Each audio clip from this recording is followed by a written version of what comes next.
In this video we will learn how to create onboarding template in FlowHCM. First of all, we will log in into FlowHCM portal. Here is the dashboard.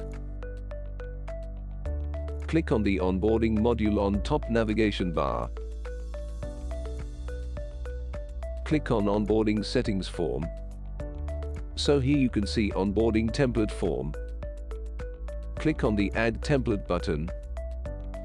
Enter the title of the template and click Save Template button. Next, click on Add New Task. Select Category from drop-down and enter task name.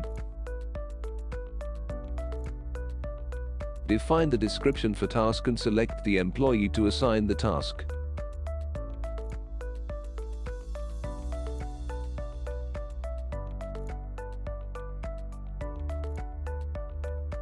Manage a deadline for task. Select how to prompt the user for task being assigned.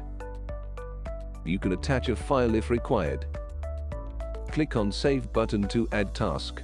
System will show a small pop-up indicating that your request is successful. In this manner, multiple onboarding tasks can be added in a template.